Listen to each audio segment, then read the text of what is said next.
on October 22, 2016, while firefighters in Lexington, Kentucky were taking part in training. They spotted vehicles on the floor of the river using a sonar radar. Many of them were stolen vehicles, however. One raised alarm for LFD District Chief Chris Warren. It was a 1967 Ford Fairlane that was very badly decayed and rusted. There were no identification markers on the car anywhere. Once the car was removed, the department discovered what Fayette County coroner Gary Ginn described as scant skeletal remains and a woman's purse. Multiple other items were also found inside. The authorities immediately tried to identify the remains but were initially unsuccessful. In 2017, District Chief Christopher Warren began to dedicate his every waking second to identify the remains.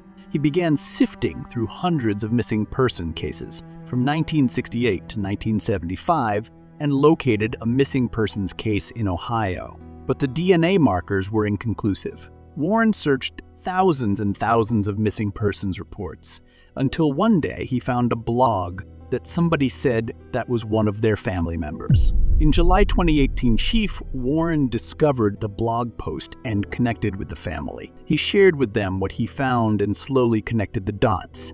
He was able to obtain DNA from a third-generational niece that was sent to NamUs for comparison. Those results were inconclusive.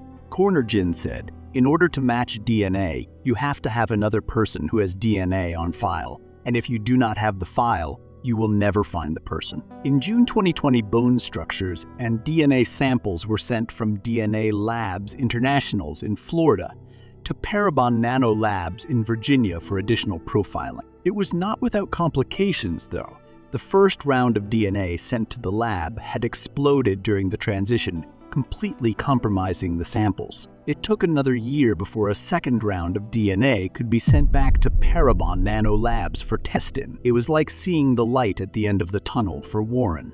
When he received the results in August 2024, the DNA was a match for Martha Smith Helmy and her sister Flora Smith Helmy. 57-year-old Martha and her sister 52-year-old Flora were orphans, and they married two brothers. Both sisters were widowed by the year they disappeared in August 1973. They were working as housekeepers at the time for a war veteran named John Keaton, who was 81 years old.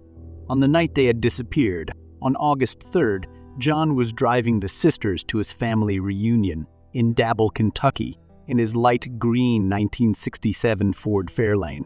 John was noted to have been poor at driving at the time, as he had received several traffic citations. He had gotten into an accident sometime before the trio's disappearance. They never showed up at the reunion, and they were reported missing and had been missing ever since. The multiple items that were found inside the vehicle led to the identification of Martha. Items such as bones of a foot inside pantyhose, an elevated shoe that Martha used to wear, a coin purse that had items inside the family confirmed. Also a gray dress Martha wore at the time of her disappearance and a key that was traced back to a trailer Martha lived in, but disposed of years ago. A piece of the puzzle toward confirming Martha's identity was a fractured tibia bone that had never healed correctly, which she needed corrective shoes for.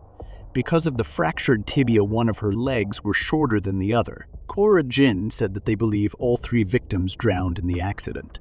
Chief Warren said, "The day that I got confirmation the DNA was proven, that was an amazing phone call I got to make. To call Kathy, a niece of Martha's and her family, and says, 'It is over, like they are coming home.'" Chief Warren said, "So many moments throughout the entire investigation that if one thing had not happened, if this one thing had not happened, there would be no case. She is like an aunt to me at this point. Like my Virginia mom, that whole family is fantastic. I love being around them and talking to them. We will always be in touch, there is no doubt." In August 2024, Martha's remains were returned to her family in Bridgewater, Virginia. The family held a small funeral and laid her to rest in the family cemetery next to her husband. The remains of her sister and their employer have never been found. Authorities have closed the cases of Martha, Flora, and John. After concluding that an accident had occurred, the bodies of Flora and John have never been found, but it is suspected they had perished alongside Martha in the Kentucky River.